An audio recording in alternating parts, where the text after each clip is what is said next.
So I'm going to show you how simple it is to make silver solder. Silver solder is basically just varying amounts of fine silver, copper, and zinc alloyed together to basically drop the melting temperature of the silver. In this case, I'll be using sterling silver, which is fine silver and copper, and brass, which is copper and zinc. And I'll be making a hard solder. So I'll start out by adding 12 grams of sterling silver to a heated crucible, add some flux, and then I'll continue to heat the sterling silver until it melts. So while I'm heating this up, I'm going to explain real quick just kind of the ratios of the material, right? So we've got sterling silver and then we've got brass. So the sterling silver, we're going to do 75% by weight. In this case, I'm doing 12 grams. And then the remaining 25% will be brass, which will be 4 grams of brass. And like I said, it's all by weight. So it's 3 parts silver, sterling silver, to 1 part brass.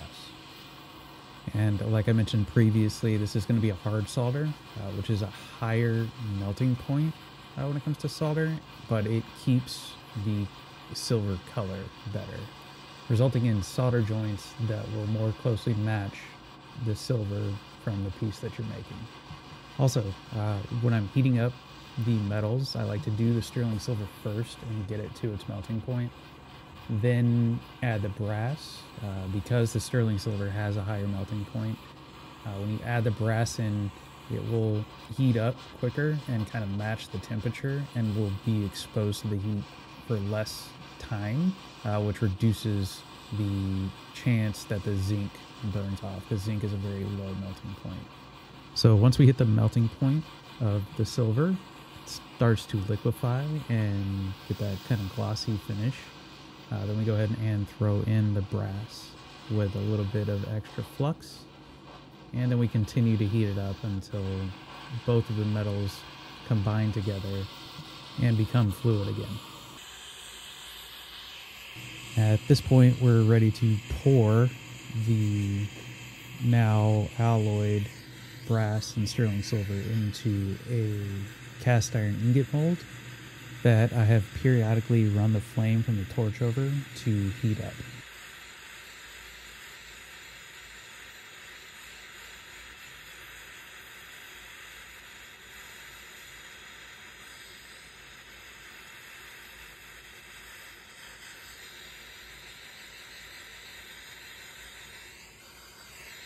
And once you've poured your ingots, with a few taps, you can separate the 2 pieces of the mold and reveal your ingots of solder.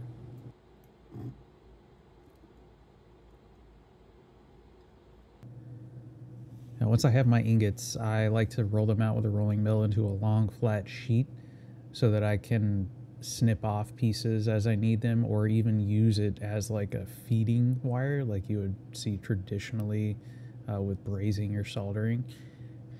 And if you don't have a rolling mill, that's okay. You can just take the ingot and hammer it out on like your anvil or your whatever you use to hammer things flat, and it will work perfectly fine. And to play it safe, I always like to test my solder out after I've made it, just to make sure that it works how it's supposed to. You know, it melts at the right temperature and then flows into the joint.